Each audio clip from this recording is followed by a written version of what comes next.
fast. Now is when you mentioned that. Way to tell me after I just took a bite of steak. Probably because he knows I'd go 11 days just to say I'd done one longer than him. Mom's most recent scan came back clean again. Still cancer-free. She's gaining weight and looking better and better. Things are looking bright. Please enjoy this podcast, a 12 Rules for Life lecture from Regina, Saskatchewan, recorded on August 14th, 2018. This podcast is titled, Be Precise in Your Speech. When we return, a 12 Rules for Life lecture by Jordan Peterson. Please welcome my father, Dr. Jordan B. Peterson.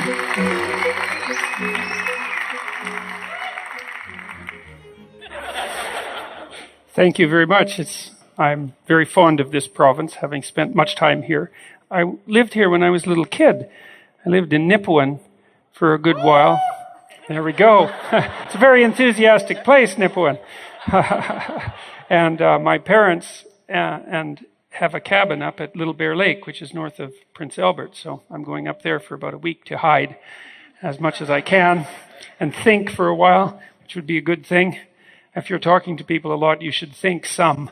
It's a good strategy. So it's a pleasure to be here, and thank you all very much for coming. So I'm going to briefly run through the rules in 12 Rules for Life. I think mostly to warm myself up and maybe to summarize them a little bit. And then there's one I want to concentrate on tonight. That's Rule 10, which is be precise in your speech. And I've been thinking about that a lot. I started writing my next book. Well, I've started that a while back, but I got back into it this week, and I'm elaborating on some of the ideas in that chapter. And so I'm going to discuss those with you because I think it's important. I like to use these lectures as an opportunity to think. And I think maybe that's why people enjoy them, at least in part, because there's actually something to be said for participating in the process of thinking. Even if you're doing that as an audience, it's still part of the process to see how concepts can be formulated and communicated, and maybe to some degree on the fly. So I'll tell you about the rules first in 12 Rules for Life, but I'll start with a bit of a preamble.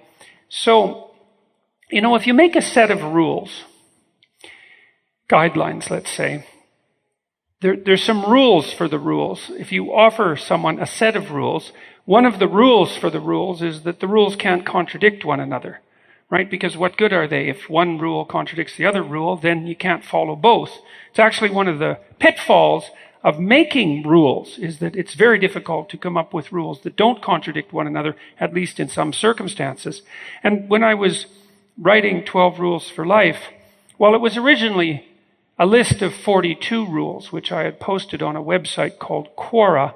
And if you want to see all 42 rules, you can go to Quora and see them. And I was going to write short essays on all 42, and then I started working on them, and it turned out that they weren't particularly short, the essays, because I had more to say, or more needed to be said, I suppose, than I had originally presumed. And so I think I culled them down to a set of 25, and then 16, and then 12. And there was a reason for selecting the 12, because, of course, I put them in a book. And a book should be an integral unit, right? It shouldn't just consist of, it can consist of unrelated essays, but that isn't what I wanted. I wanted a book that had an underlying theme, let's say. And so what that implies is that I have to stay back on this stage here. What it implies is that there has to be some underlying unity or tendency towards unity that's manifesting itself in all the rules, because otherwise you couldn't make something approximating a coherent narrative across all of them. You couldn't string them together into a collection that made sense. And so you could say that if you have a diverse array of rules or principles, and they're not contradictory, and they fit together somehow, then they're pointing towards some kind of underlying unity. And the rules are an expression of that underlying unity, or that underlying, perhaps, moral principle. That might be another way of thinking about it.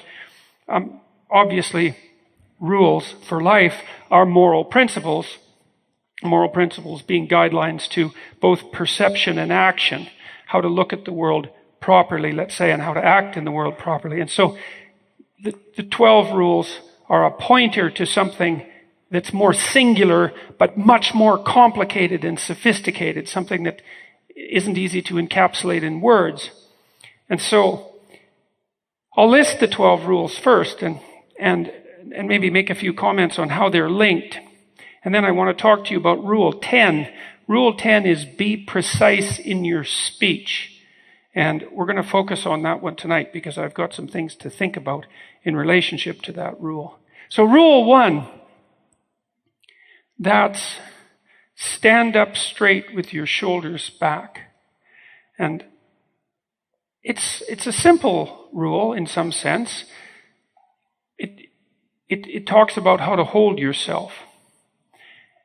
And you could say that the injunction to stand up straight with your shoulders back is, well, it's a way of looking presentable in the world. My wife is a massage therapist, and she's very, very attuned to people's posture, and she's really taught me a lot about watching people and their posture. And you know, if you walk down the street, and now maybe you won't be able to stop yourself from doing this, and it's probably a good thing, you see all sorts of people who are really hunched over, and they're looking at the ground, and they're often, sometimes, attractive people, but their posture is so contorted, I would say, that it speaks badly of them, I suppose, or it speaks worse of them than could be spoken of them. The injunction to stand up straight with your shoulders back it's a description of how to present yourself properly in the world, physically, sort of to maximize what you've been given, let's say. But it's also an injunction to a certain kind of courage, because, you know, human beings, we're very strange animals because, of course, we walk on two legs, and that means the most vulnerable surfaces of our body are actually exposed, unlike animals that go on four legs, which have basically an armored back. Our front surface is vulnerable and exposed to the world. You know, we do all sorts of things like that because we're very sensitive about that. We're very sensitive to that. Of course, we all wear clothes, and clothing is essentially a human universal. It's very rare to find a culture, extraordinarily rare to find a culture that doesn't use clothing. It's a very old invention. And we're these strange creatures that are also aware that we're naked, strangely enough, which doesn't seem to occur to other animals. Of course, most of them have fur, but not all of them. They're not aware of their own nakedness. They're not aware of their own vulnerability. That's the way to think about that. And so, but we are. And so for us to stand up straight with our shoulders back is to present our vulnerability to the world. And that's actually an act of courage, right? Because, well, to crouch defensively or to shy away, let's say, from manifesting that vulnerability in the world, that's to shrink away from life. And I mean, it's not surprising that you might want to shrink away from life. Life can be unbelievably brutal, and is, in fact, unbelievably brutal. And the fact that you might not want to confront that full body, let's say, is not surprising, but it's not helpful. That's the thing. And there's a paradox in that. It's a deep paradox. And it's something I would say that all the 12 rules point to, is that the willingness to confront the catastrophe of life voluntarily is simultaneously the what would you call it? The secret to dealing with that vulnerability and transcending it at the same time. And that's a very deep truth. Life is tragic. And we make things worse because we're often malevolent. But the best way to deal with that, both psychologically and practically, is to accept it and to expose yourself to it voluntarily. And that's a clinical truism, by the way. I'm not saying this lightly. one of the things that clinical psychologists of all different academic persuasions and schools of thought, one of the things they've all come to agree on is that you get stronger by voluntarily exposing yourself to the obstacles in your path that frighten you. And so that's a very interesting concept, and it's a deep concept because you don't really know where it ends. If you can get stronger in small ways by exposing yourself to things that you're slightly afraid of, how strong could you get if you were willing to expose yourself to things that you were terrified of? And the answer to that is a lot stronger than you think, because it is the case that there is a potential that resides within us, and I don't think this is merely metaphoric language, that responds to challenge with the development of strength. That's our potential, let's say.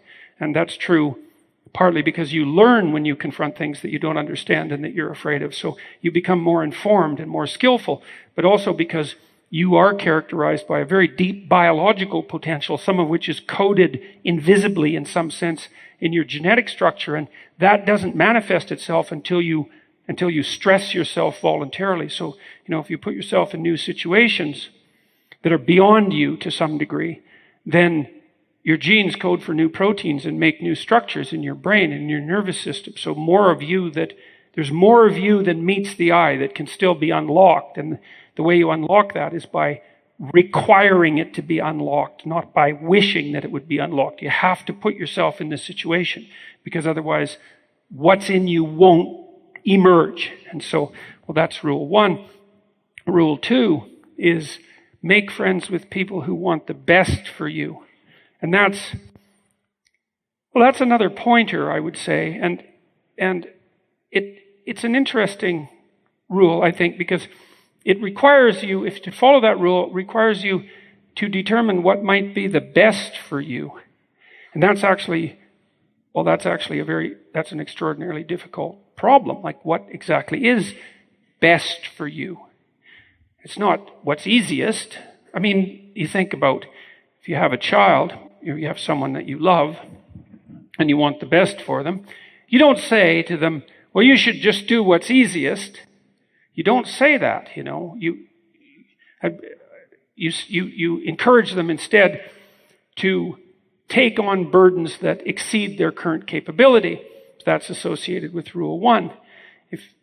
And to surround yourself with people who want the best for you, so to make that a condition for friendship then is to make the assumption that you have something of value to bring into the world, and that it's part of your ethical responsibility to situate yourself socially so that that attempt to make manifest the best in you is supported in all possible ways.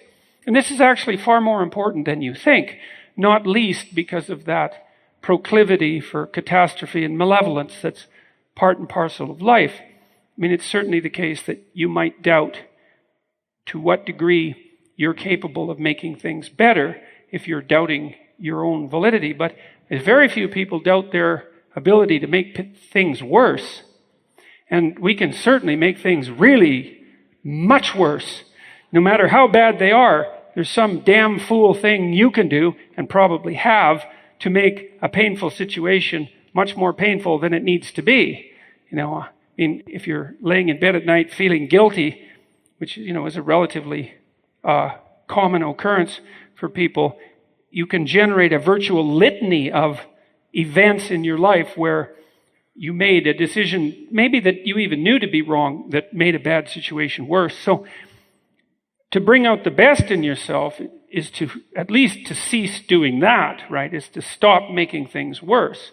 And because we can make things so much worse than they could be, it's actually really important that you set yourself up so that you aren't inclined to make things worse. And partly what that means is to be around people who would just assume that the best in you was able to manifest itself, and to make that a reasonable precondition for friendship.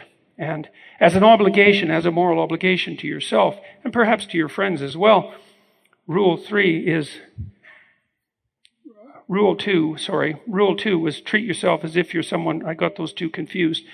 Rule 2 is treat yourself like you're someone responsible for helping. Rule 3 is make friends with the people who want the best for you. To treat yourself like you're someone responsible for helping, is a variant of the same idea, so it's pointing in the same direction. And it's predicated on the idea that,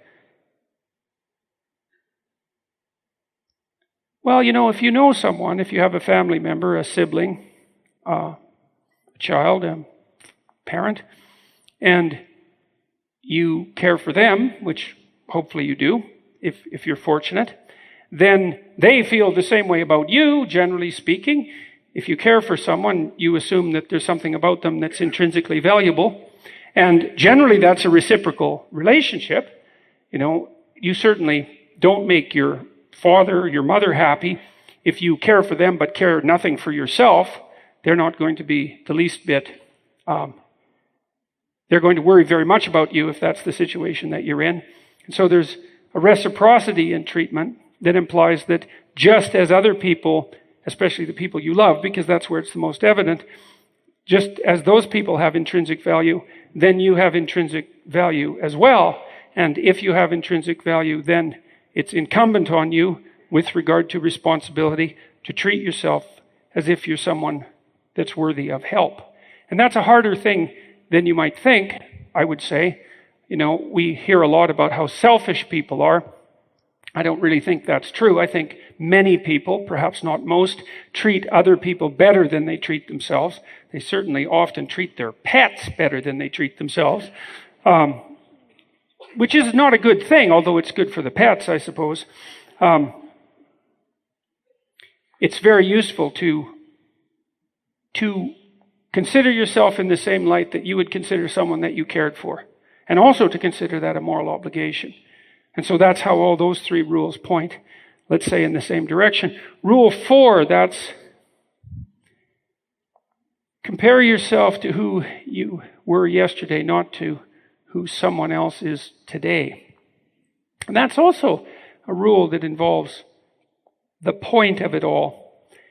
You need to have an ambition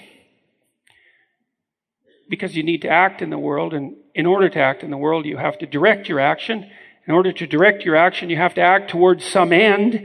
And in order to have an end, you have to have an ambition, unless you're trying to make things worse, which we already dealt with that, hypothetically. You're trying to make things better, so you have a point, you're aiming at something, you have an ambition. And there's danger in that, because if you have an ambition, it's certainly possible that there are other people in the world that you might compare yourself to that have gone farther in the attainment of that ambition than you. It's almost inevitably the case, no matter what dimension of value you determine to pursue, the probability that there's someone out there who's better at it than you are is extraordinarily high. And so that can lead you to become jealous and envious and bitter, and that's just the start. And that seems like a bad idea, because if you're bitter and envious, and that's just a start, then you have all the more reason to try to make things worse instead of better. So you need to be able to hold an ambition in mind to give some meaning to your life, to give your life a point, let's say, without falling prey to that terrible catastrophe of comparison that might emerge if you're matching your attainment to someone else.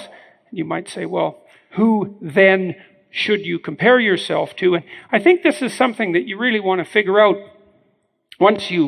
especially once you are hitting your late 20s or you're older than that. When you're young, comparing yourself to other people, although it can still be bitter, is somewhat more justified, because young people are more the same. Young people are more the same than older people are. As you get older, you differentiate from other people. You get more and more unlike other people, because you've accrued your own peculiar experience, and you have your own peculiar hang-ups and weaknesses, but also your own peculiar strengths. And so you become a more singular person. And as you become a more singular person, because you're less comparable to other people, comparing yourself on some dimension of evaluation to someone else becomes less and less worthwhile an enterprise. Because, and you see this, we often put certain people up in the spotlight, let's say, as exemplars of a certain kind of attainment. They might be sports stars, or they might be movie stars, or they might be people who are famous for other reasons. And we see their their stellar performance along that single dimension. And we imagine, well, what would life be like if that good fortune or ability was ours? And it's easy to imagine that being nothing but positive. Someone who's very good at one thing has a life that's very good across all conceivable dimensions. And that's actually almost never true. It doesn't matter who the person is, regardless of their talents. You don't have to scratch very far beneath the surface to see the underlying tragedy and trouble in their life. And so even that kind of stellar performance is, well, something that we should all be appreciative of, let's say, but no final protection against the difficulties that are part and parcel of existence. So comparing yourself to someone else is not all that helpful, because what the hell do you know about them fundamentally? Not very much. And it could easily be the case that if you knew the whole story, well, there may still be elements of their life that you'd like to have for your own, but you'd find that things were much more complex than they appear on first glance. Instead, it makes more sense to compare yourself to the only person that you really are comparable to, which is you. And it is very reasonable, I think, and also quite motivating, because it's a game you can actually win and make progress at the same time, to take stock of yourself the way you are now, and to assume that in the upcoming days and weeks and months, or perhaps hours even, you could be slightly better than you are right now. And that's a fair game, because you have all the advantages and disadvantages that you have, so you're a good comparison. And you can make real progress using yourself as a baseline, and that progress is actual. Like, it is actually possible for you to be a better person than you are right now. And I would say, well, it's also possible to do that incrementally in movements that aren't overwhelming, that you can in fact manage. And I would also say, and this is a useful thing to know too, that part of the meaning that sustains people in life through the hard times in life is actually to be found in the meaning that manifests itself as a consequence of incremental ethical improvement, moral improvement. And I'll make a case for that. But I'm very interested in the phenomenon of meaning, as something that people experience as a reality, because now and then you get engaged in something that's meaningful, and sometimes you're not engaged in something that's meaningful, in which case life gets rather dull and dry. But you can be fully engaged in something that's meaningful. It's not really something of your choice, generally speaking. It's something that happens to you. And so meaning is a kind of instinct, and it's an instinct towards moral self-development, as far as I can tell. And so if you're incrementally improving in a direction that's optimized for you, then you'll find the process of incremental improvement deeply meaningful. And one of the things that's fascinating about that is that sense of engaged meaning that accompanies the movement towards a better you is actually a pretty good antidote for the suffering that's intrinsic to life. Because you're not going to get rid of the suffering, that's for sure, but you might be able to make it something that you could, well, perhaps celebrate. That might be asking a bit much, but at least tolerate, or at least face without bitterness and resentment. Nietzsche, the German philosopher, said, "He who has a why can bear any how." And that's a very nice phrase. And the idea is that, well, if the goal is of sufficient worth and the pathway there of sufficient value, then the fact that it's difficult becomes acceptable. And that's something that's very much worth knowing as well. So compare yourself to who you were yesterday, not to who someone else is today. That's also an injunction to humility, I would say, because to do that also requires that you take stock of yourself and you see where you fall short, which is a useful thing. You don't necessarily want to do that as a consequence of the judgment of other people. That's really not what I'm talking about, although that can be helpful, because other people can point out your shortfalls, and sometimes they're accurate, and that means they're actually doing you a favor, because if you come up short in some manner, then you'll pay for that as you move through life, right? Because life is very difficult. If you're not everything that you could be, then there will come a time when there's so much pressure on you that the part of you that's missing is just what you would have needed to get through that situation. And so to compare yourself to who you were yesterday and to take stock of yourself is to lay out your tools and your armament in some sense, and to see if you're ready to take on the world in its full difficulty, and to see where you're not yet sufficient, and then potentially to work on that. And that's a very useful thing to do. Rule 5, that's don't let your children do anything that makes you dislike them. And I like the way that rule is phrased, because it does make people laugh. Well, first of all, you're not really supposed to admit that children can be dislikable, although they certainly can. When you were children, there were children you disliked, and there's no reason to assume that your judgment was completely warped. And even as adults, you know people who have children that you don't like, and maybe they're your own children. It's possible. That's more common than you might think as well, and it's unfortunate. You don't want to let your children be people that you dislike, because if you dislike them, then other people will dislike them.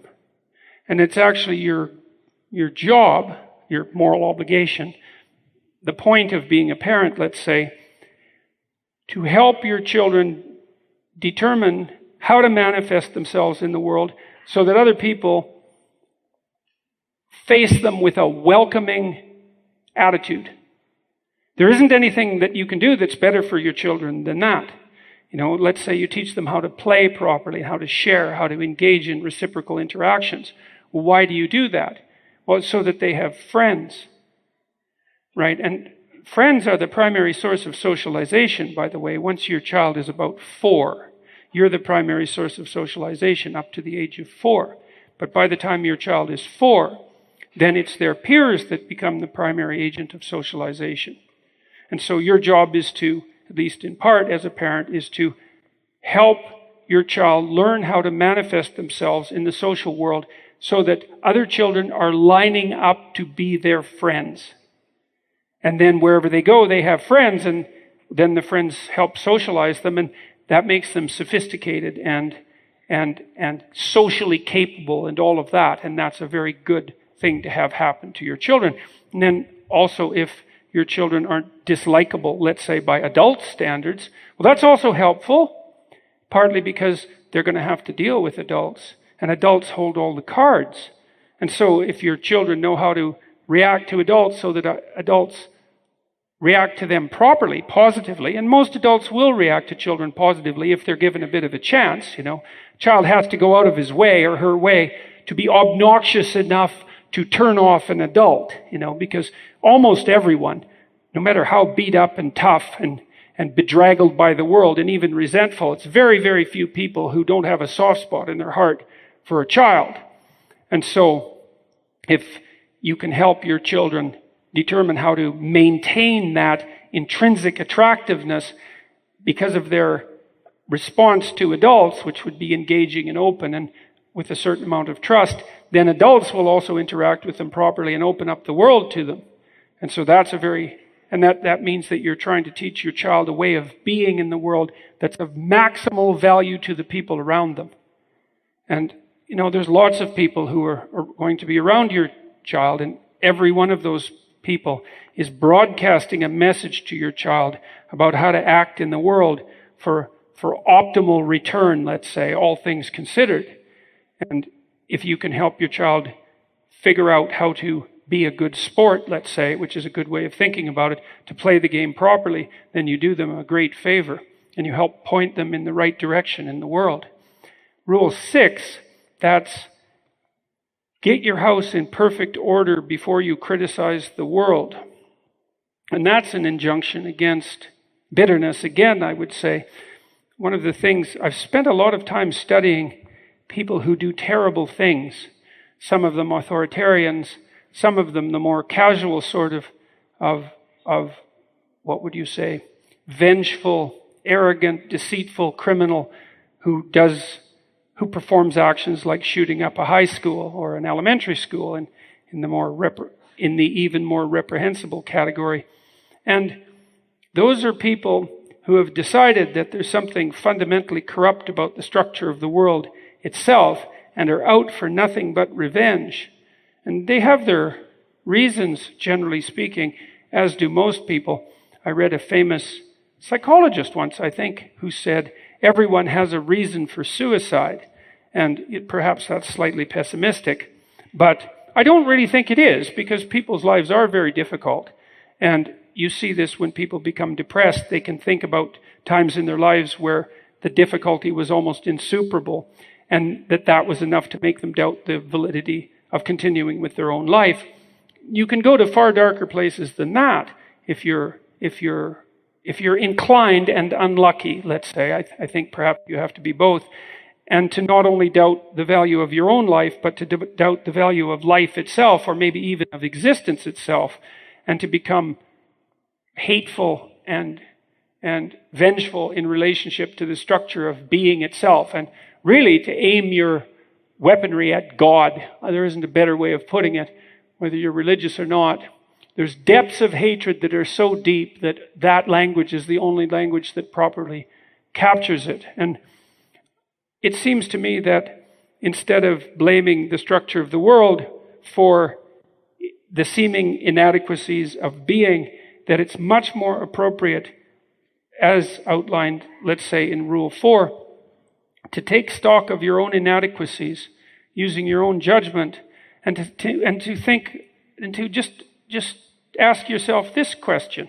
And this is a useful question. Before I judge everything that exists, is it genuinely the case that I have taken full advantage of every opportunity that has been granted to me? Because that's really the fundamental question. You know, you have a field of possibility open in front of you, whatever you could do with your life and whatever you could be with your limitations and your abilities. And it takes tremendous effort, of course, to take advantage of all those opportunities and also, let's say, a certain degree of good fortune. But it's certainly not the case that you're justified in criticizing the structure of existence itself, even social institutions for that matter, I would say, until you have done everything you possibly can to put yourself in order. And it's actually an optimistic doctrine, even though I think it carries with it a very heavy burden of responsibility, because it implies that what you do in the confines of your personal life is far more important than you might think, and that it actually has the same rippling effect that a pebble in a lake, a pebble in a pond does, for you to either let things go in your own life and have them fall apart, or to put them together and try to structure yourself properly. So, Rule 7, pursue what is meaningful and not what is expedient. I would say that's getting closer to the point of all 12 rules. I think maybe Rule 7 and 8 are the ones that are most central. Rule 7 is do what is meaningful and not what is expedient. And Rule 8 is tell the truth, or at least don't lie. I changed that. It was originally tell the truth, that rule, but then I thought, well, that's asking a lot, because like, what the hell do you know? What do I know? It's very hard to tell the truth. But it's not so hard not to lie, even though it's plenty hard. You know, because now and then you're going to say something, and you know that it's false, and you say it anyways, and you could not do that, and that would be something, and we'll return to that. Rule 7, do what is meaningful, not what is expedient. One of the experiences that I've had recently that's been quite common is talking to journalists who have an agenda right at the beginning. You've noticed that.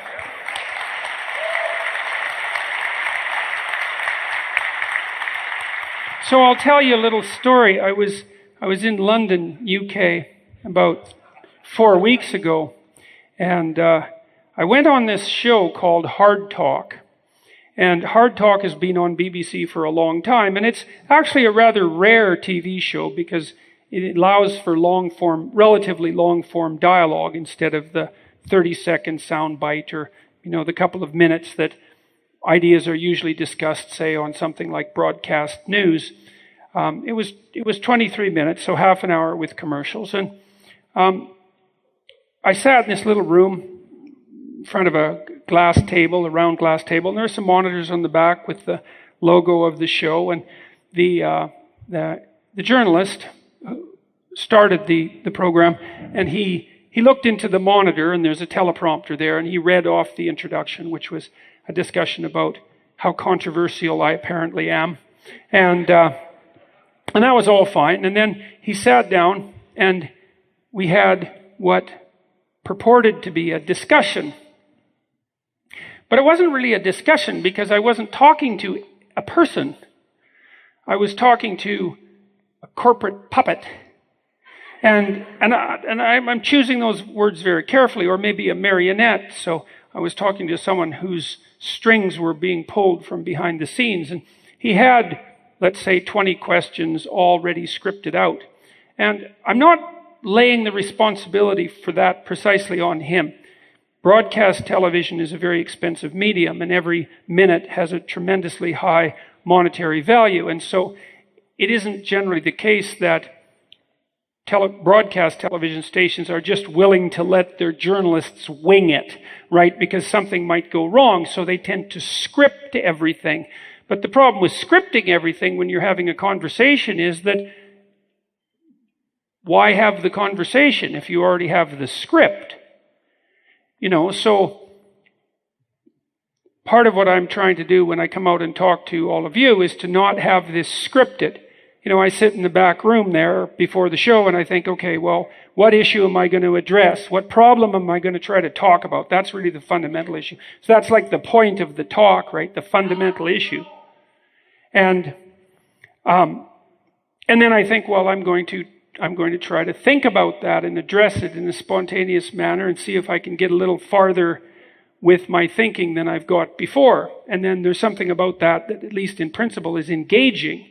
And it's engaging to me because I actually think that, like the problem of being precise in your speech, that's actually a really interesting problem as far as I'm concerned. It's a very, very deep problem. And wandering around in the space where a solution to that problem might be generated is something that's very much worthwhile doing. And if I get into it and I can think about it and I'm grappling with it properly, then I can engage all of you in the same dialogue and we can have a conversation. Because I can tell when I'm talking whether or not you're along for the ride, I can tell by whether or not you're rustling. You see, everyone's quiet. And I listen for that, because if the audience is making noise, then I'm not in the right place. I'm not doing what's meaningful. I've wandered off the path, and I've lost people. And that's part of that instinct for meaning that I was talking about earlier, the fact that if you're sitting there and you're being quiet and we're all involved in pursuing the same point, then we're on this narrow pathway of meaning. I think that's the pathway between chaos and order. If it's order because you understand what's happening well enough to follow it, and it's chaos because we're investigating something new, and it's in the juxtaposition of that order and chaos that meaning manifests itself, because being on that border between order and chaos is where you're secure but also developing at the same time. So that's very meaningful. So the journalist, I kept trying to get under his script and talk to him, because we kind of had a bit of a conversation before the show started, bantered back and forth a little bit. And I could see who he was a little bit, but there was no getting near him. And so it was a very frustrating and disjointed conversation. Because it wasn't a conversation, it was actually a simulacrum or a facsimile of a conversation. And that's a very bad thing when you're trying to discuss things of import. Because what it meant was that if you and I are talking, and this is Rule 9, assume that the person that you're listening to knows something you don't.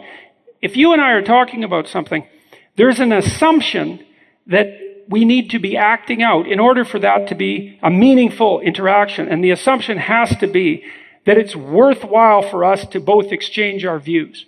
And the only time that it's worthwhile for both of us to exchange our views is if you have something to tell me and I have something to tell you, right? Something of value. And then what we both are going to do is struggle to see if we can hit that place in our dialogue where something of value is actually being exchanged. And that can be very frustrating. If you're talking to your wife or your husband about something that's difficult and contentious, you may have a difficult conversation that has to be had. And, you're out of sync. You're not in harmony. And you're misunderstanding each other. Or maybe you're talking past each other. Maybe one of you is trying to tyrannize the other. It's very difficult to get that balance right. But if you do, then you have a meaningful conversation. And if you have a meaningful conversation, then you come out of it better than you went into it. And that's the whole point of having a meaningful conversation, is for both of the people who are engaged in it to come out of it wiser than they went into it. And if that is happening, then it's engaging. And that's the reason it's engaging, is because you're actually quite wise in the fundamental fundamental structure of your psyche, and your being, your psychophysiological being, will tell you when you're situated in a place where the information flow is maximized, and it does that by engaging you in the conversation.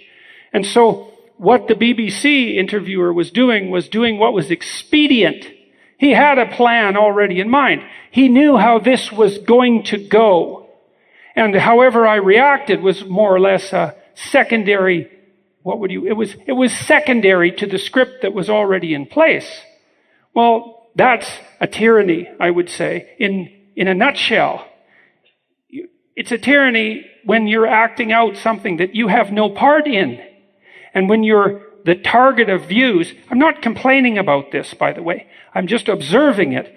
When you're the target of views that your views have no purchase on. There's no mutuality of dialogue. And what the BBC interviewer did by imposing that script was what people do very frequently when they're communicating, because they treat other people like a means to an end. And they think, well, I've got something that I need to establish, or a point I have to make, or something I want from the other person. That's even more common. Or I want to justify my own viewpoint. That's another one. And I'm going to impose that structure on the conversation, come hell or high water. And it doesn't really matter who I'm talking to. And that's a big mistake, because what you should be doing in conversation, but I would also say in your life in general, is to watch what you're doing instead, and to see when it manifests itself as meaningful and engaging, and then try to just do that a lot more. And it's a strange skill in some sense. It's allied with something else that I've recommended to people in my YouTube lectures. I learned this from Carl Rogers, a psychologist who was very interested in the relationship between the mind and the body, especially in the relationship between bodily reactions, physiological reactions, and conceptual truths. Rogers said that when he was practicing as a psychotherapist, that he essentially, this is slight oversimplification, let's say, but Rogers attempted to say things that made him feel congruent with himself. Strange terminology. But you know how you've all had this experience where you say something and you can't say it without a hint of shame creeping into your voice, because you know that what you're saying is something that you're only saying to look a particular way to the people that you're talking to. It's an attempt to impress them, let's say, or maybe it's an attempt to impress yourself, but you know you're being false to yourself while you do it. It makes you embarrassed. Well, sometimes that manifests itself very fully, and you'll turn red, right? And people will notice, thus also demonstrating, by the way, that you're not a psychopath. As that's one of the characteristics of psychopaths, is they don't get embarrassed. And that doesn't mean if you never get embarrassed that you're a psychopath, by the way. I don't want you to walk out of here with that impression. But you want to engage in a spontaneous way with the people that you're communicating with, and you want to learn not to say things that make you weak. And this is something that Rogers was very emphatic about when he was talking about how to train psychotherapists is that you can learn to watch what you say or listen to what you say and then to feel it out and to think, well, it's almost a sense of location in the same way that there's a location between chaos and order. You can learn to pay attention to what it is that you're saying, and you can see if whether what you're saying makes you stand up straight, let's say with your shoulders back, and makes you feel like you're grounded and standing on a rock instead of sand, or you can feel yourself coming apart at the seams. And it's actually a rather uncanny skill to develop, I would say, because to begin with, and I certainly had this experience, but so have a number of my students who've related this to me, that if you first start doing that, you may find that almost everything you say makes you feel weak, which likely means that almost nothing that you say is either meaningful or true. And that's enough of a shock, I would say, just to comprehend that that might be the case.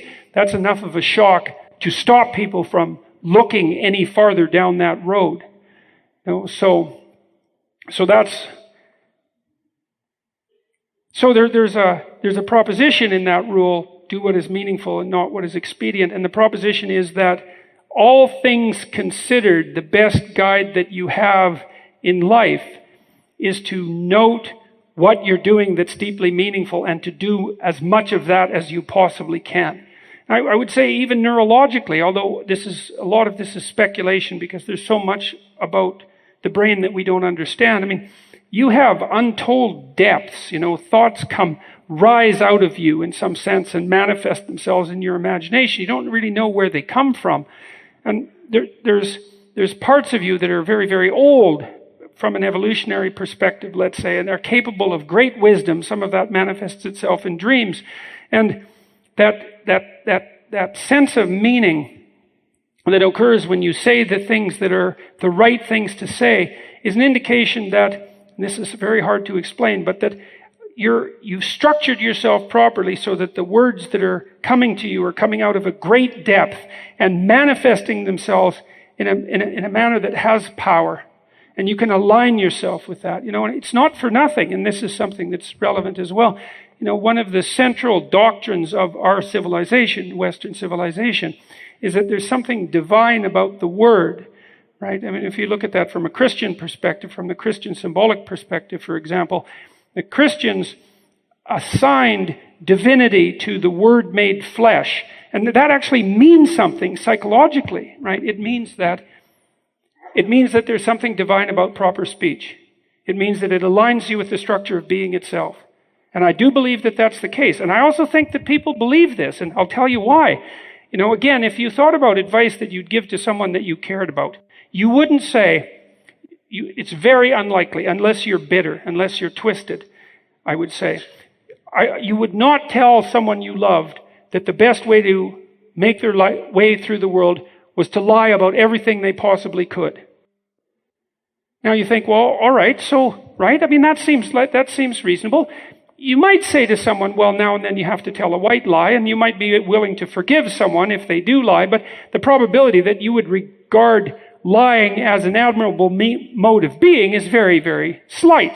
So you don't. So what that means instead is that you presume the truth is the proper mode of being. And the question is, well, why do you think that?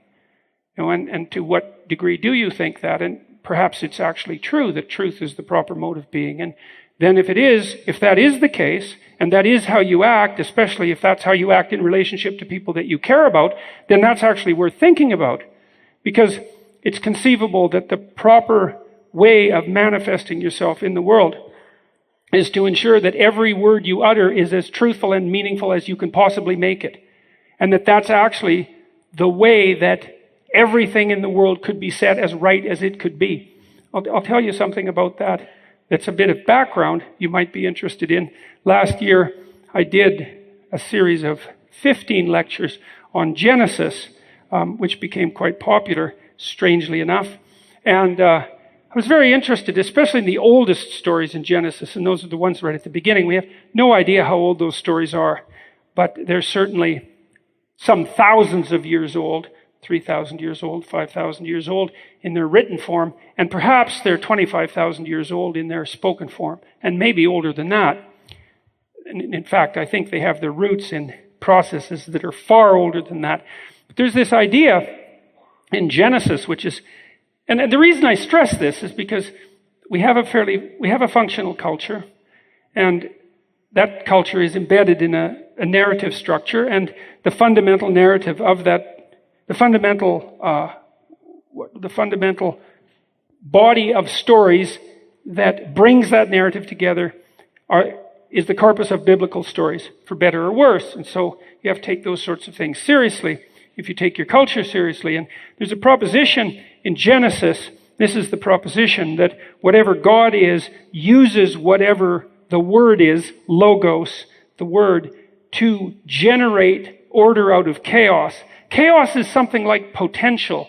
It's something like you face when you wake up in the morning and you think, well, there's this expanse of the day in front of me, and I could do what I would with it within my range of power. Right? So it's not like you're driven exactly like a clock is driven by its internal mechanisms in a deterministic way. It's more like you face a field of potential and possibility, and you can make choices about what elements of the potential are going to manifest themselves in the real world. And that's something that's really much worth considering, because what it means is that what you confront is what could be, and what your actions determine is what is. And so it's you that's using the point that you make to write the story of the world. And maybe you're doing that in your own particular idiosyncratic and relatively isolated way, but that doesn't make it trivial, because you can bring things into being for better or for worse. And it might be better to bring them into being for better rather than for worse. So there's this idea, the idea in Genesis is that whatever God is engaged in is something like that. He uses the logos to confront potential chaos and to generate order out of it. And the logos is also something that's truthful speech, which is very, very important. So it's the word that's true. And so when God uses the word that's true to generate habitable order out of chaos, he says repeatedly, and it was good. And there's a proposition there, which is a deep ethical proposition. And the proposition is that if you confront the potential that's in front of you, and you do that with truthful speech, then what you produce will be good. And that's something, I'll tell you, man, you can think about that for about 10 years. And you'll never exhaust its possibilities, because it's a really deep proposition. And the proposition is, well, we already established the fact that there's no doubt that life is rife with suffering and contaminated by a certain amount of malevolence. And the question is, well, what might you do in the face of that? And the answer seems to be, use your words truthfully. And the consequence of that will be the continued construction of being, let's say the continued co-creation of being, in as beneficial a manner as it can be conducted. And you think, well, do you believe that? It's like, well, let's go back to the counter position. You're not going to tell someone that you care about to lie about everything all the time. You don't think that's a good way of proceeding in the world. Well, then we can take the opposite of that. Well, then the best way to proceed in the world is to tell the truth. Well, how deep a truth is that? Well, it might be the deepest of truths if it's actually the case that the ethical decisions that you make are precisely that which transform the potential of the future into the actuality of the present and the past. And I do think that's what we do. And I do think that we treat each other as if that's what we do. Because we do hold each other responsible for our decisions. You hold yourself, not fully, because, you're constrained. And if someone does something terrible, perhaps the first thing you do, we even do this in our courts, is to say, well, what were the situational determinants? Maybe the person was manic, or maybe they were brain damaged, or, who knows? We're looking for limitations on that ethical responsibility so that we can take them into account, but we still fundamentally assume that, and hold ourselves accountable as well, we still fundamentally assume that, well, in the absence of compelling evidence to the contrary, which we'll be willing to consider, you are in fact responsible for the decisions that you make. And it isn't only that we do hold each other responsible in that way, we actually want to be held responsible in that way, because there's nothing more annoying than dealing with someone who doesn't treat you that way. Even though it places a heavy responsibility on you to behave in that way, You can't tolerate it if someone isn't willing to grant you that value. You know, if I treated you like you're a completely deterministic creature and that you're not responsible for anything that you do, it'd be impossible for us to have a relationship. So if you had any sense, at least, it would be impossible. Unless you were looking for a complete abdication of responsibility. And then the rule 8, that's tell the truth or at least don't lie. I thought about this a lot because I thought, well, what if it was the case that the way you decided to live your life was to use your instinct for truth and meaning to guide your actions and your perceptions? Let's say that you, and I think, by the way, I think that's the fundamental manifestation of faith. I believe that. And you have to have faith because you don't know everything, and so you have to take a chance all the time, right? You're always leaping into the unknown in some sense, and you have to do that with some, what would you call it? With some theory of how things work in mind. And one theory might be, well, we could try telling the truth and see what happens. Which is a very adventurous way of living, by the way, because you don't know what the hell's going to happen if you try that. But it certainly won't be what you expect. But it might be far better than you think, even though it isn't necessarily what you want. So, well, if you're going to use meaning, let's say, and your sense of truth to guide you in the world, which I think is the most courageous way to act in the world, then you have to be sure that you're not any more warped than you should be, because you need to rely on your instincts. And, you know, you tell children, well, it's best not to lie. And maybe they ask why, and then you have trouble explaining it, like you might have trouble explaining to your child why it doesn't matter whether you win or lose, it only matters how you play the game, which sounds preposterous on the face of it, but is certainly something that's true. You say, don't lie, and if you're pushed, you might not be able to come up with an explanation of why you shouldn't lie, but here's one. You become what you practice. And that's actually true physiologically.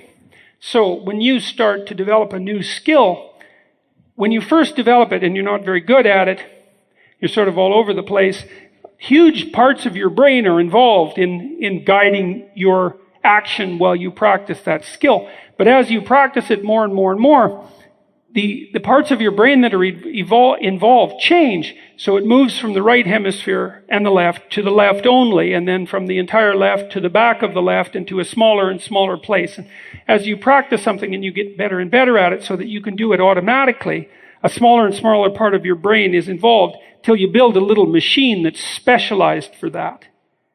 And then that's part of you, and it's permanent. And so you become what you practice. And so then you might say, well, what do you become if you practice to deceive? And the answer to that is someone that you can't rely on. And that's a major catastrophe. First of all, here's the first part.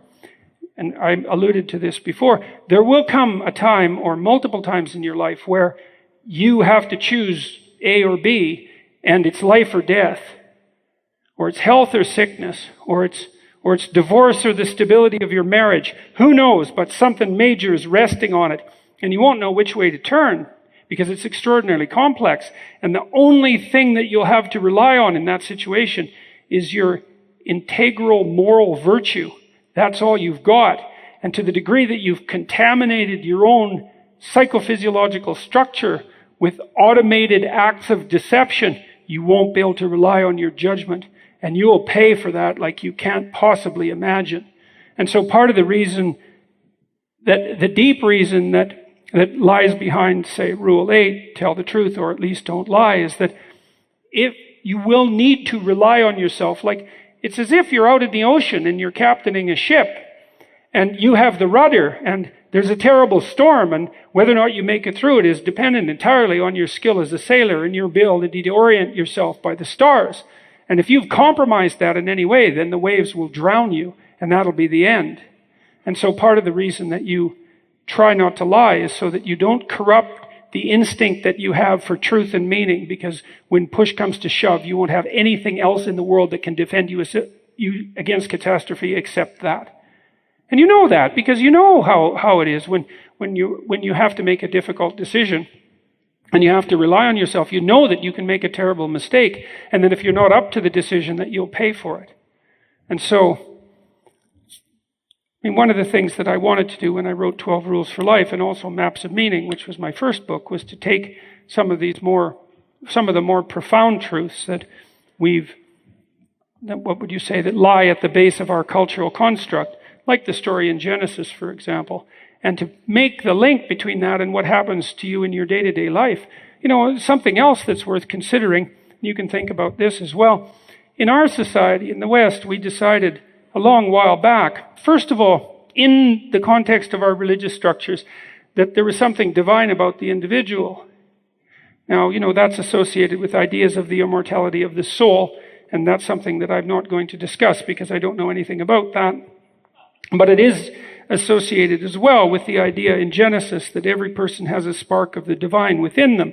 And that's a reflection of the idea that when God made human beings, he made them in his own image. And the question is, what does that mean?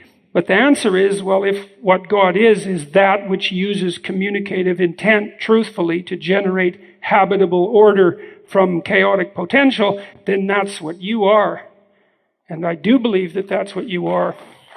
And you might think, well, I don't believe that. Well, perhaps you're not a religious sort, but that's a complicated issue, whether or not you're a religious sort. You know, it's a lot more complicated than it looks on the surface, because here's one thing I realized about our culture a long while back, is that we all act as if that proposition is true.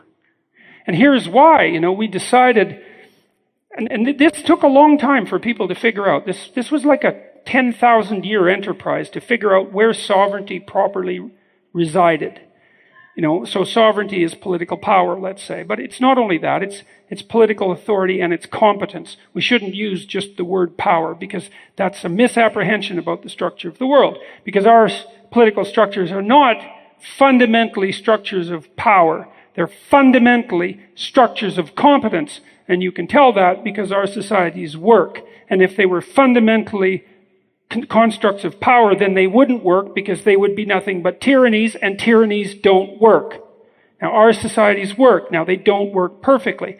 You can tell that they work because everybody in this audience, first of all, could come here and participate in this discussion freely, and we're all sitting here peacefully, and no one's afraid for their life, and the power's on, and everything's peaceful, and most of you will go home tonight to decent places and half-functional families, and that's really quite the miracle. And so you can't assume that what we live in is a tyranny of power, even though every society tilts towards a certain amount of corruption.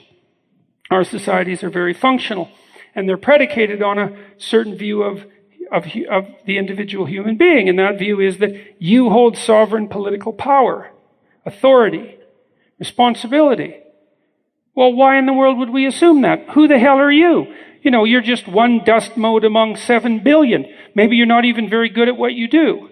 But, well, you know, and all of us could be better at what we do than we are. And we all are deeply flawed. There's no doubt about that. But we've made this decision, and it was not made lightly, that's for sure, that regardless of our personal inadequacies, that each of us bears the responsibility and the ability to be the cornerstone of an entire civilization.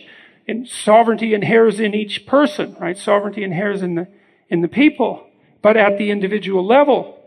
You think, well, do you believe that? Well, to the degree that you're a functional participant in this society, and perhaps someone of an adherent of its principles, although I would say that was secondary, to the degree that you act out the body of laws that's a direct consequence of that initial presupposition, then you certainly act as if you believe it, and that's something. I would say that's something even more telling than what you might say about what you believe, because that's more detached from who you are, as it has to be. So we act out the proposition that each person has sufficient value to be the cornerstone of sovereignty itself. And that's something, because you presume what sovereign is of the highest value. It's virtually the definition of what constitutes sovereign. And it looks like the consequence of that is the production of the freest and most productive societies that have ever existed. And so that seems to be some sort of proof for the validity of the initial presupposition. It's partly the reason that I'm so opposed to identity politics, which I think is an appalling game, regardless of whether it's played on the left or the right, to reintroduce tribal identity into our functional society and to presume that you should be identified by your sex or your sexuality, your gender, let's say, hated word, your gender or your sexuality or your race or your ethnicity, instead of being viewed as a locus of divine sovereignty, to me is it's a step thousands of years into the past, and one that will do nothing but produce catastrophe, as it always has whenever we've taken that particular route.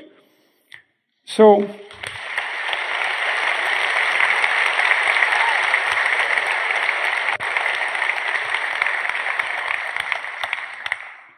Rule 9, that's assume that the person you're listening to knows something you don't. That's the sine qua non, I think that's the right phrase, of a decent conversation. We alluded to this already.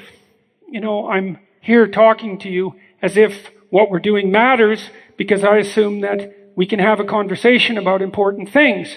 And without that initial, and maybe deeply important things, and not only that we can have that conversation, but that we should have it, and that it would be productive, that we would get somewhere if we had that conversation. And then, lo and behold, as a consequence of making that initial hypothesis, which again is a form of active faith, then that's exactly what happens. And one thing I learned as a psychotherapist too was that, I always listen to my clients. That was something, again, I learned from Carl Rogers. If you want to learn to listen, Carl Rogers is a very good person to read. If you listen to people, they'll tell you very interesting things. They'll tell you the truth too, if you actually listen. And Rogers said, well, you should listen in a non-judgmental way, and that you should listen, what would we call it, with unconditional positive regard. And I never really liked that idea. I don't think it's accurate enough. When I listen to my clients, and this is what I try to do when I'm listening to people in general or audiences, is my attitude towards my participant in the conversation isn't one of unconditional positive regard. It's that I'm trying to set the situation up so the best in me is talking to the best in you.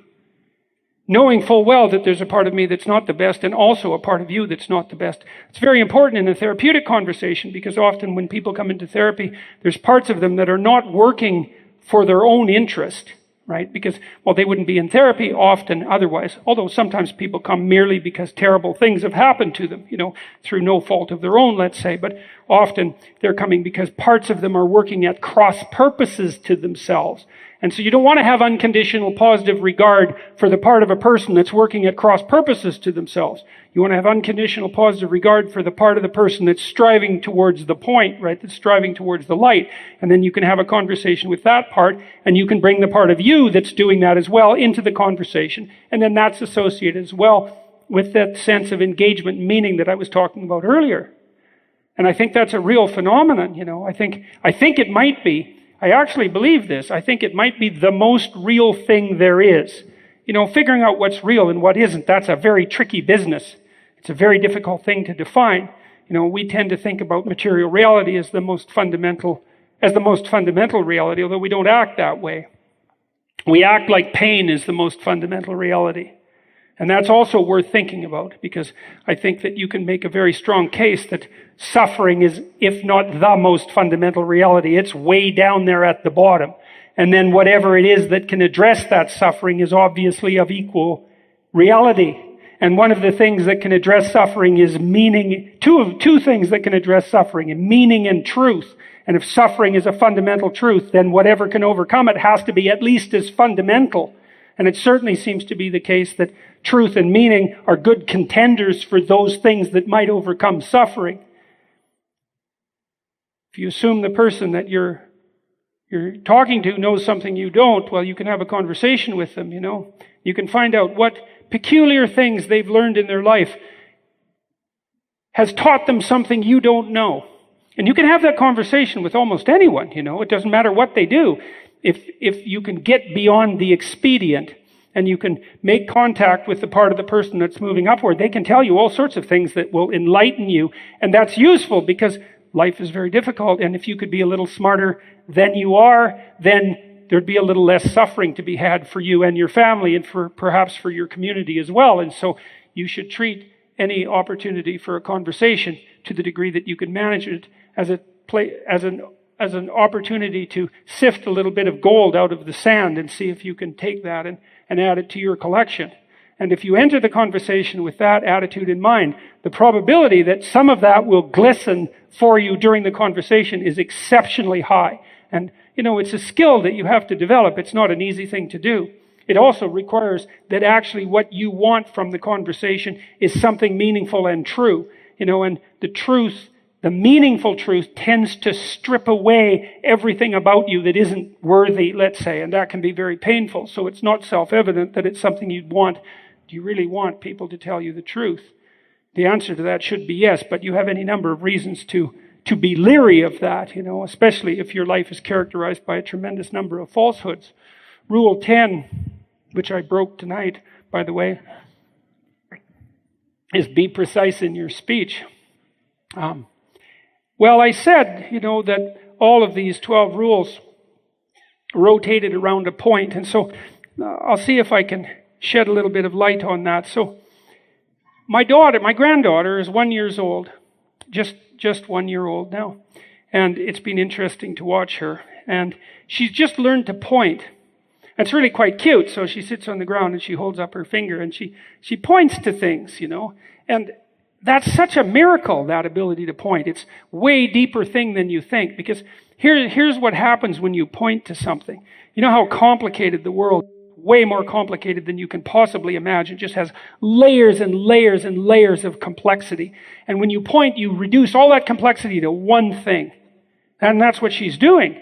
She's figured this out. It's a proto-linguistic behavior, right? You cannot speak before you can point, because a word is a pointer to something. A word is a pointer to something of value. But even more importantly, it's a pointer to a way of being that's valuable. Because, well, you might want to accrue valuable things, let's say. So you can imagine that as a motivation. But what a better motivation is that you could exist in a manner so that the probability of accruing valuable things was increased. And that's fundamentally the point. And we all engage in this, and you can see this developing in her. She's learning to point, and she points at things that she finds interesting, but she's always looking at everyone else to see if they get the point. And the reason she's doing that is because she needs to specify in the world things of value that everyone else thinks are valuable too. Right? Because you're not going to have anything to communicate about or anything to trade with people or any way of making contact with people unless the things that you specify in the world of value are also the things that are of value to them. And so what we've done is we've taken the completely complex world that's complex beyond our imagining, and we've overlaid a structure on it that's a system of pointers. That's a way of thinking about it. And that's what she's introducing herself to now. She says, well, is it that? Like, there's a toy. There's mom. There's dad. Very short words, right? There's a cat. Those are very short words. They're fundamental things of value. And once she gets the point, well, then she can nail those things with words. And once she can use words and the point, well, then she can enter into the collaborative enterprise that we all engage in to specify the things of value in the world. And so when you look at the world, you don't really see the world. This is something I'm trying to outline more clearly in my next book. You don't really see the world because the world's too damn complex and it has too many levels. It's way beyond you. What you see instead is a structure of value that's placed on the world. And we determine that structure of value by collectively determining what constitutes the point. And the point might be the toy, or the point might be some food, or the point might be her mom if she's in distress. But the fundamental point for her is not any of those things. It's how she should be in the world. And so here's the thing that's so tricky, a very, very difficult thing to understand, is you have the world itself, which you really can't make contact with because it's so complicated. And on top of that, you have a structure of value that everyone is participating in creating. And that structure of value is what helps you reduce the complex world to what the point is. And the point is, at least in part, things of value in the world, and that's very important. Those are the things that we naturally perceive when we're walking around in the world, things of value, against a background of things that have no value, even though they still exist. But out of that whole background of things of value, you can extract out an ethic that's the manner in which you should conduct yourself in the world if you're going to engage most admirably with all the things of value. So there's 3 layers. There's the world as it is, which is incomprehensible. And then there's the world of value that we all participate in creating.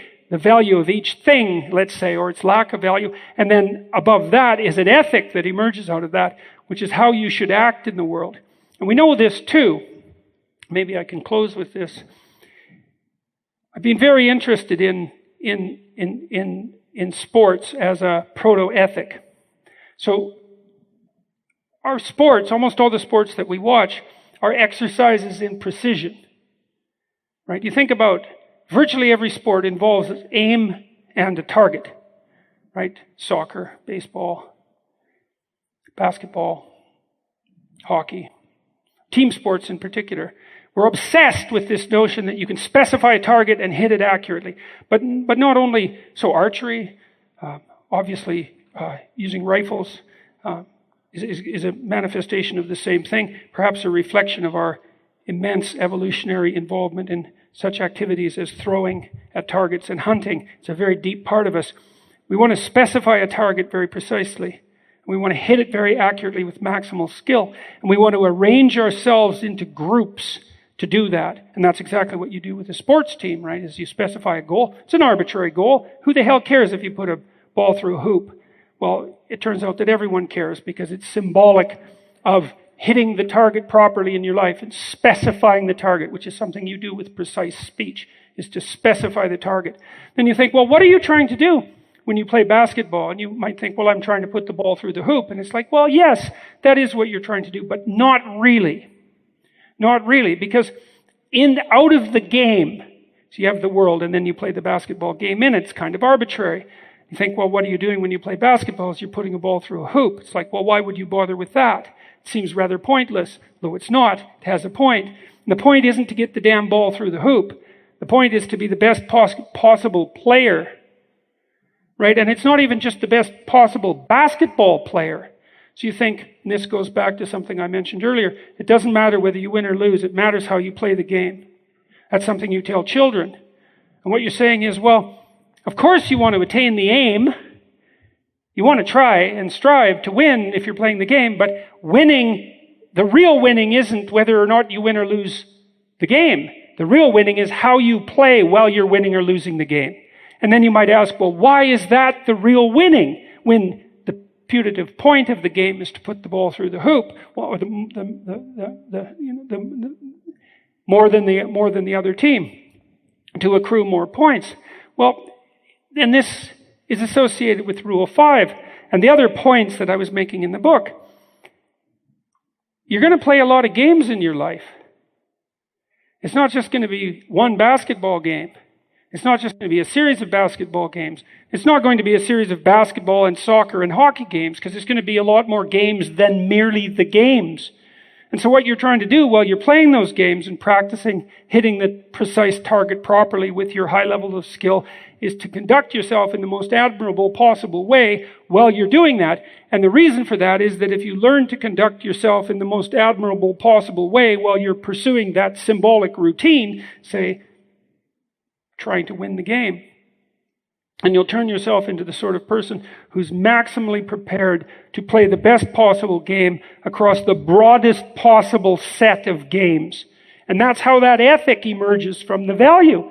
You've got the world, there's games we play in it, and the games specify the value of things. And then you can pursue the valuable things, and then maybe you can acquire the valuable things, but there's something above that that's even more important, which is the ethic that comes out of the proper way of conducting yourself while you're pursuing things of value.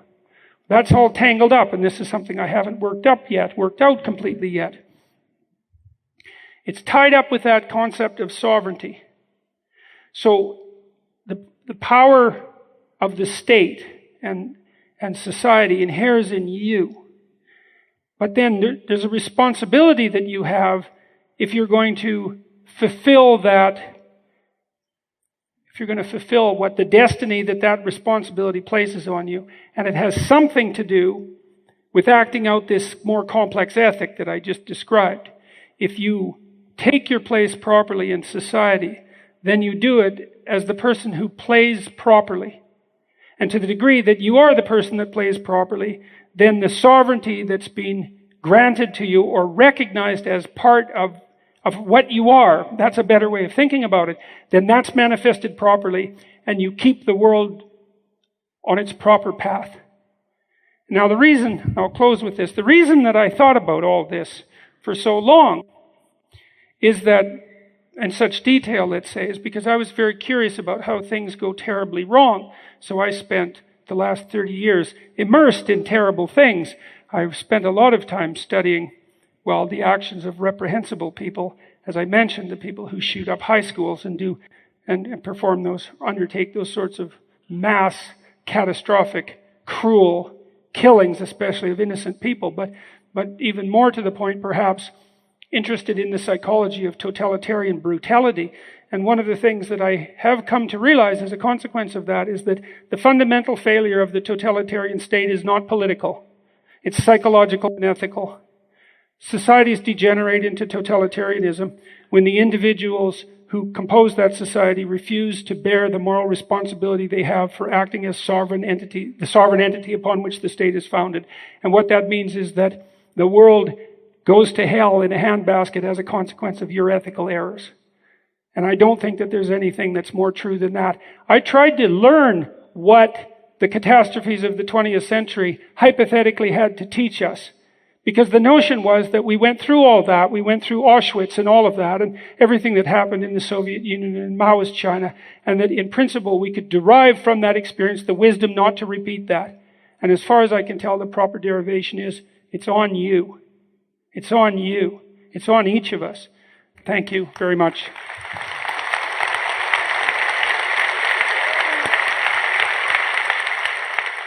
So we have all these questions. So I'll read the ones that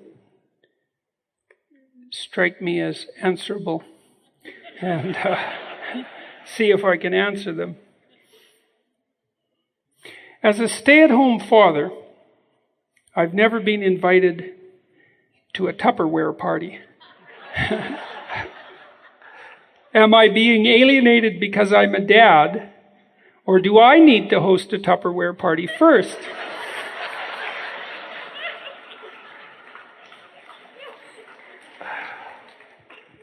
Okay, so that's a fun question, actually. So let's take it apart. As a stay-at-home father, okay, well, now you've specified your identity, so that's quite interesting. So that frames the rest of the question. I'm a stay-at-home father. Now, hard to say how you feel about that, but it's interesting that you put that first. So that's worth thinking about. Second issue, I've never been invited to a Tupperware party. Okay, well, so you could imagine that in your 1950s way, that might disturb you. But there's some, what would you call them? There's some maxims of cognitive hygiene that apply to this question.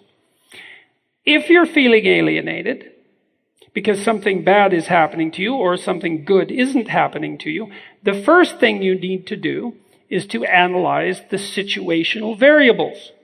Now, it's very much a cognitive error that people make, that if something bad happens to you, that it's your fault. Now, it might be your fault, right? But there is such a thing as presumption of innocence, and that's worthwhile even applying to yourself, even though it's rather difficult. And I'm not saying that you shouldn't take responsibility. I'm just saying that you shouldn't jump to conclusions. It may be that you've never been invited to a Tupperware party because no one has Tupperware parties anymore. Right. Now, and that's actuarial analysis. And it's actually you need to know something about baselines. So look, one of the things I often do is counsel people who are trying to either find a job because they're unemployed and terrified about that generally, or trying to move to a new job, because they would like to make more money or find something more fulfilling, or whatever their reasons, they have to move to a new town. And that means they have to go through the often painful process of looking for a job. And so then you kind of have to know what to expect. You might say, God, I sent out 20 resumes and I didn't hear back from anybody. It's like, well, you might just be an absolute loser as a consequence of that. But here's a different hypothesis. Maybe the baseline rejection rate for resumes is 98%. That's about right. So you have to send out, if you send out 50 resumes, your fundamental assumption should be that you'll only get a response to one. Why is that? Well, resumes are a dime a dozen now, right? Because you can post them online to like 1,000 places with the push of a button. And so most companies are drowning in resumes. And the fact that you didn't get called back might be because you're a reprehensible loser and the world is set against you, but it might just be that you have to put out a lot of resumes just from an actuarial perspective before you're going to get a single hit. Now, the upside of it is you only need one hit. Well, assuming, you get the job, maybe you need 3, because if you're in the top 3, well, maybe it'll take you 3 interviews before you get the job. But, I've dealt with lots of people who are out looking for work, and we put together a plan. It's like, okay, you want to improve your career. Well, assume that's going to be a 2-year job. And it doesn't have to be full-time because maybe you can't stand it being full-time, but maybe you have to put out like 3 resumes a day, every day for the next 2 years. It's possible. And maybe the consequence of that is you'll come up, at the end of it, you'll make twice as much money. And I think every time I've tried that with a client, I think that's worked. And sometimes it worked a hell of a lot better than merely having them double their salary. But it's a real grind, and you have to accustom yourself to the fact that the default is failure. And that's the truth with just about everything, right? Most new businesses go under in the first year. Hardly any books that people write get published, not to mention screenplays. I mean, you might as well just give up on that, except that now and then someone actually manages it, miraculously enough. I mean, almost everything that you do is destined to failure. But that doesn't have that much to do with you, something, but not that much. So you have to know the actuarial statistics. So then I would say, as a stay-at-home father, first thing to determine is there actually any Tupperware parties in your neighborhood? And if the answer is no, then it has nothing to do with you being a stay-at-home father. It just has to do with the fact that there aren't any Tupperware parties. Am I being alienated because I'm a dad? Don't play identity politics with the Tupperware parties.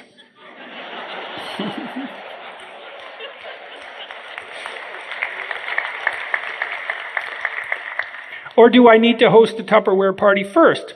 There you go. That'd be a good plan. Then you'd know. Ben Franklin said when you move to a neighborhood, one of the first things you should do is ask someone who lives there for a favor.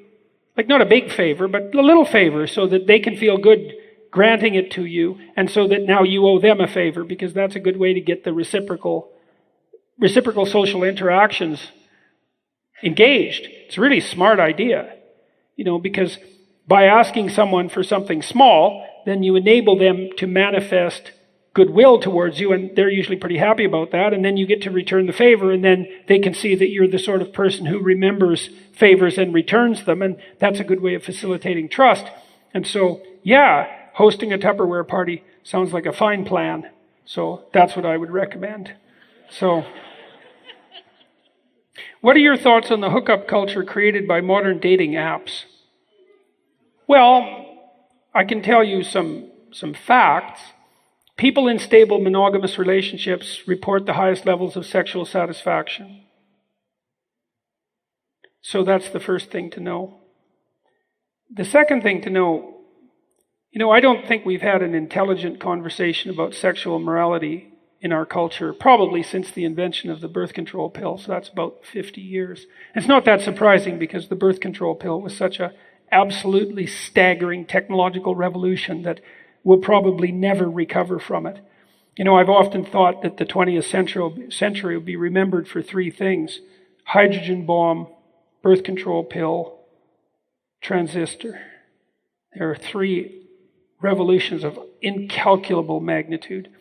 And so the fact of reliable birth control, or at least comparatively reliable birth control, has really permanently changed the relationships between men and women and our attitudes towards sexuality in general and all of that. And it'll take God only knows how long till we adapt to that. In the immediate aftermath of the birth control pill, there was the idea that sex could now be decontextualized, I would say. First of all, it could occur in the absence of permanent relationship, let's say, and that would be an okay thing. And that it could also be something that could be done casually for recreation and without guilt. I don't think any of those things are true. I don't think there's any evidence that they're true. I think they're dangerous delusions, actually. I think,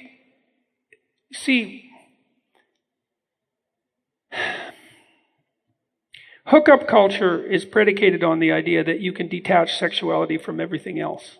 Emotions, let's say, responsibility, consideration even, and that basically you can reduce what sexuality is to casual pleasure. And I don't think you can do that. I don't think you can reduce sexuality to casual pleasure without reducing the person that you're having sex with to nothing but the provider of casual pleasure. And I think that whatever you do to someone else, you do to yourself inevitably. Because when you're engaging with someone else, you're engaging with a human being, and you're a human being. And so the manner in which you treat another human being expands to encompass your relationship to yourself. Now, it isn't obvious to me that the most compelling and meaningful and truthful story about what a person is a source of casual sexual pleasure. And I think that if you engage in a string of relationships like that you inevitably come to see people like that. Because how could you not? One of the truths that psychologists have uncovered, there aren't that many of them, but this is one of them. Well, it's hard to uncover truths, is that you tend to justify what you do. And that's something to be very wary of, because perhaps you have your ethical qualms about doing something, but you do it 2 or 3 dozen times, and you can be absolutely certain that as a consequence of doing it that many number of times, that you will now formulate a story that you tell yourself and other people, and will also come to believe about why doing that is not only okay, but good. So let's say you have 50 casual sexual partners. I don't know if there's anything deeper or more profound that you can do with someone else than engage in sex with them. And so if you're willing to take that most profound act and transform it into that most dispensable entity, then that's what you've done to yourself and other people. And I don't think that's a very good idea. I believe that we can't fractionate any lower than the nuclear family without big trouble. I think that people are a lot better off, not necessarily happier, but I don't think happy's the right hallmark of evaluation anyways. I think that people have deeper and more meaningful lives if they commit to a monogamous relationship. That's enforced monogamy, by the way, for those of you that were wondering. A human moral universal, by the way, virtually every culture tends towards the promotion of monogamous social structures, even though that's become an unpopular view among people who knows among who, among people who are looking for, I don't even know what to say about that. It's so absolutely clueless. It's much better for people to commit to something. It deepens their lives and enriches their lives. And it means that you've taken on the responsibility of another person as if they're as much a part of you as you are. And that's actually good for you. It's hard, but it's good for you.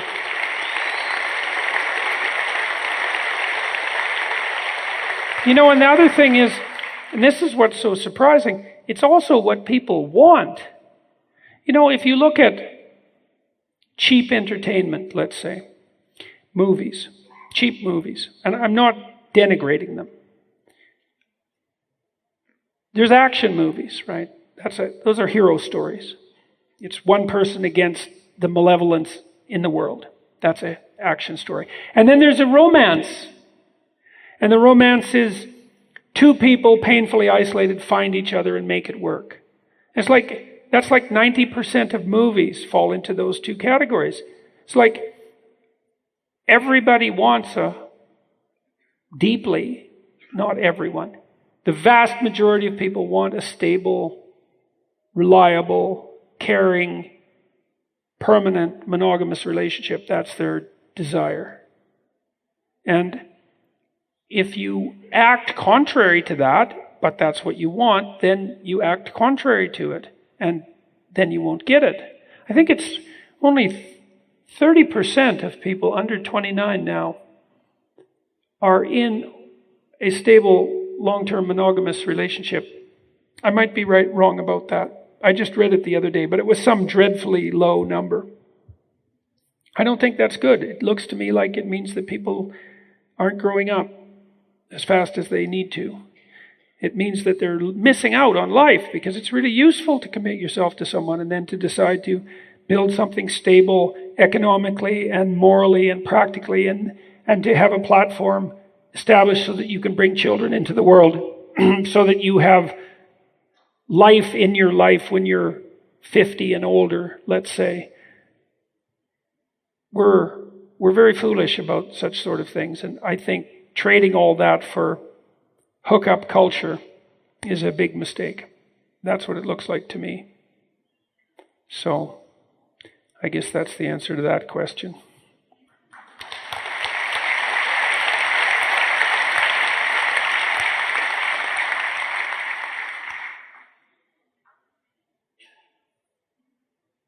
What advice do you have for parents of young adults attending Canadian universities to prevent their indoctrination by those biased left-wing institutions?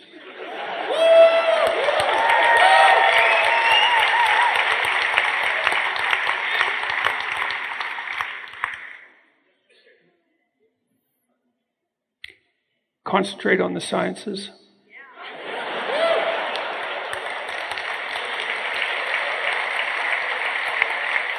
So my discipline is psychology, and psychology sort of spans the gamut from sociology to biology. And the closer it reaches towards biology, the more reliable it is.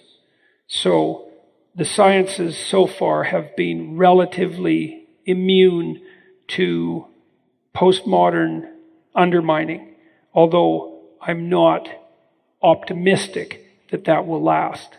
But at the moment, if the discipline lacks grounding in science, then beware of it.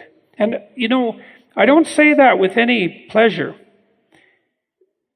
I found what I loved about university when I was a student, I took a lot of science courses, and my clinical PhD was very biologically based, very much based in neurobiology. I loved the humanities courses, literature and social sciences like political science. I loved them, humanities in particular.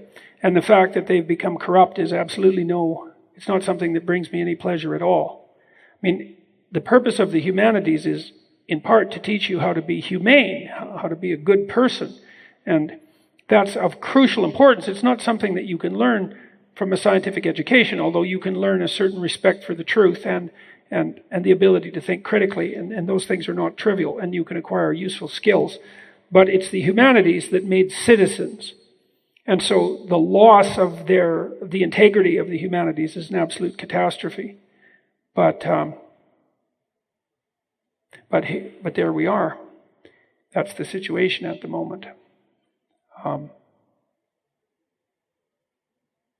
Does diversity have a value in competency hierarchies? Depends on how you define it. Is it diversity by group identity? No.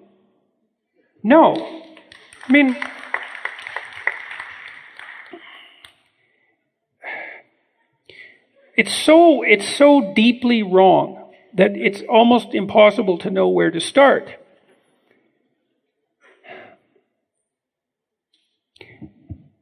Why would we presume that people... Okay, the first question is, well, diversity along what dimensions? Every person belongs to a very large number of potential groups. So, okay, which groups? Sex? All right, how many sexes? How many are there? Are there 2? Are there 3? Are there 70? It's like the people who are telling us to value diversity aren't helping us out with that particular conundrum. So how do you know when your workplace is sufficiently diverse from the perspective of gender? Well, when it matches the population distribution. Well, who calculates that exactly? And where are you going to find the figures? And that's just one dimension. Well, there's sex, there's gender, because those are separate, apparently. Even though they align in like 99.97% of cases, so they're not really separate. How about race? Well, what races? How are we going to define race exactly? Is that Caucasian, Asian, and black? Are those the races? You know there's more genetic diversity in Africa than there is in the rest of the world? It's like, are all those black people the same, or do we fragment them? And what about the Asians? And what about the Caucasians? Are they all the same? Or do we need to fragment them into their different identity groups? Are the Irish and the Italians the same? I think, at the beginning of the 20th century, the Irish and the Italians, neither of them were even white. Yeah, well, it's a rude thing to say. But my point is quite straightforward, and that is that the definitions of those racial divides change dramatically across time. And so who decides what the canonical group identities are? And then what about ethnicity and culture? And then what about social class, economic class? And what about attractiveness? I mean, there's an endless number of ways to subdivide people into groups. So where are you going to stop? And the answer is, well, if you're an activist, you're never going to stop, because if you stop, then there wouldn't be any career for you as an activist. So you're never going to stop. And you're especially not going to stop when there was no logical place to start or to stop to begin with. It's like, look, if you have a hierarchy, and the hierarchy is a tool aimed at an end, which a competency hierarchy is, right?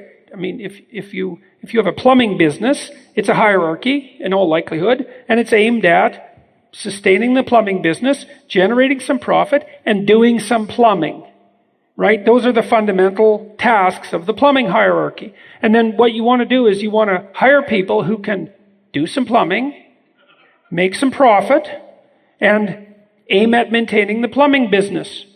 And those are not identical in any way with these group identities. So, the question, does diversity have a value in competence hierarchies? Well, what do you mean by diversity? That's the question. You think, well, that's a minor part of the question. It's like, no, it's not. It's the entire part of the question.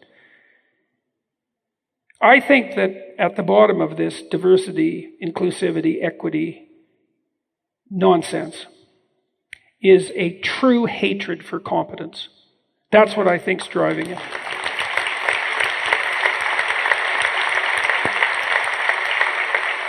We can undermine the idea of competence by making the fashionable postmodern assumption that everything is about power and that power is arbitrary, so that everyone who has attained any stature above the lowest position in any dimension whatsoever is immediately suspect for their tyranny.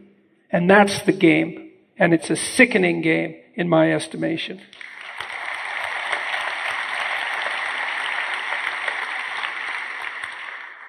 Your perspectives have obviously struck a nerve that resonates far and wide. Why you? Why now? What void in our society has your messaging been able to address? Okay. Your perspectives have obviously struck a nerve that resonates far and wide. Yes, that certainly seems to be the case. Why me?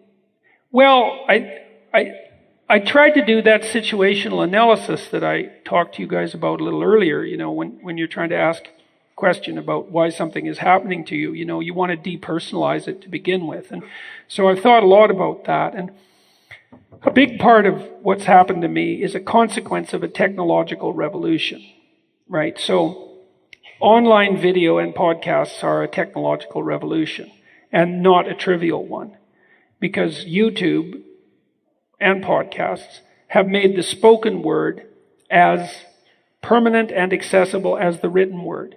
And that's never happened before in the entire course of human history. Right, exactly. The medium is the message. And it's really something to take seriously, because before, in order to speak to a very large number of people, you had to write. And even then, that was very limited, although much less limited than not writing, because most people don't read. Like, reading is a minority taste, and certainly even among the people who read, very few people read serious things, and even a smaller fraction of them actually buy books. It's never been anything but a real minority taste, but lots of people can listen. And so I'm an early adopter of a revolutionary technology. And so that's part of the reason that it's me. It's because I happen to be an early adopter of a revolutionary technology. So then the other thing is, as far as I can tell, the other element that's relevant in terms of content rather than form is that I've been able to make a compelling case for the relationship between responsibility and meaning. And both of those things are important. First, we've had a conversation about rights for way too long. And you can't have a conversation about rights without opening up a void on the responsibility side, because your rights are my responsibility. And so whenever we have a discussion about rights and we don't have a discussion about responsibility, then we leave half of the issue unaddressed. And that sort of hangs there as a form of psychic emptiness or pain. And so to talk to people about responsibility is addressing that void. And then to make the case, which I think in some sense is self-evident once it's made, that most of the meaning that you experience in your life, most of the necessary meaning to keep you away from the abyss and the totalitarians, is actually to be found in the voluntary adoption of responsibility. It's like I tell people that, and as I said, I've spoken to about 200,000 people, and everybody goes, oh yeah, that's definitely right. And it's like, well, it's right, but it hasn't been part of our damn dialogue for I don't know how long. I guess maybe it was because before we took everything apart in this postmodern way, everyone just took for granted that the meaning in life was to be found in the adoption of responsibility. It was just part of the normal course of affairs. No one had to articulate it because it was so self-evident that it didn't need articulation. But now it seems to require articulation. And as far as I've been able to tell, it's been really useful to people because they keep telling me, well, I was pretty lost and aimless and nihilistic and maybe attracted by the blandishments of the alt-right or perhaps the left because of that emptiness. And I decided to develop a vision for my life and to try to adopt some responsibility and tell the truth, and things are a lot better for me now. And most of the people that I talk to who want to talk to me have that story to tell. So that's an important story. And so I think that's the void. And the void is the right word, because without knowledge of that relationship between responsibility and meaning, then you live in a void, and that's not good, because the baseline condition of life is suffering. And if you're suffering in a void, it's not tolerable. You torture yourself to death and murderousness. It's not acceptable. You need that meaning. It's not optional. So I think that's the void. All right. What are my thoughts on the removal of historical monuments within Canada and the US? E.g., the removal of a John A. Macdonald statue this week in Victoria. I mentioned earlier tonight that here's something that's worth knowing, I suppose. The Marxists that criticize the West basically as a consequence of the inequality that the West has produced. capital tends to accrue in the hands of a smaller and smaller number of people. That's Karl Marx's observation of genius. It's like, that actually happens to be true. But it's true in a more complex way than Marx knew or was willing to admit. And it's also sort of true. It's sort of true in that at any given time, most of the world's money is in the hands of a disproportionately small number of people. It's not true in that who those people are tends to transform pretty rapidly. So like a Fortune 500 company tends to last for about 30 years, and a familial fortune tends to disintegrate within 3 generations. So although there is 1%, it's sort of like, you know how you get that spiral in your sink when the water goes out? The spiral stays, but the water's always different. And that's sort of the case with the 1%, is the 1%'s always there, but it's not always the same people. And that's actually really important. I think your probability of being in the top 1% for at least a year in your life is something like 10%. So there's a fair bit of mobility. But even more importantly, every society produces inequality. And the problem with the damn Marxists is that, the damned Marxists, to be more precise, is that they lay inequality at the feet of the West and capitalism, and that's seriously wrong. And it's wrong in an absolutely fundamental way, which is something I tried to lay out in chapter 1 when I was talking about how old hierarchies are. Hierarchies are at least 1/3 of a billion years old. They're so old that your nervous system has adapted to them as a primary reality. They're older than trees. And the inequality that goes along with hierarchies is at least that old. And so to attribute that to the West and capitalism is wrong. Now, capitalist countries do produce inequality, but every single society that human beings have ever produced, and the vast majority of social animal societies, are hierarchical and produce inequality. We don't know how to eliminate it. One thing you can say about the West, though, is that we've produced a fair bit of wealth and well-being along with the inequality, and that actually turns out to be really rare. So you might say, well, there's no shortage of reprehensible behavior in the history of Western civilization. It's like, hey, fair enough. And maybe you can lay some of that at the feet of the people who founded our country.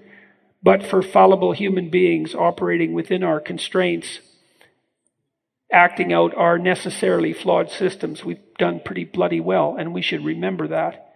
And so along with the historical criticism, there should be a fair leaven of gratitude for everything that we have and everything that the people who came before us created.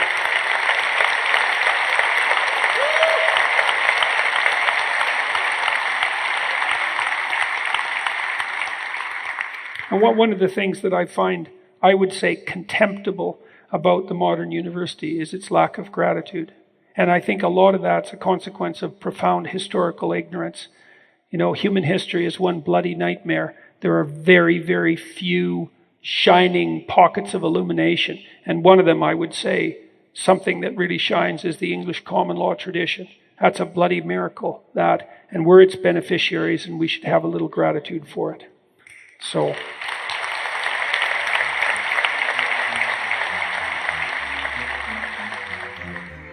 that's all. Thank you very much for coming. Much appreciated.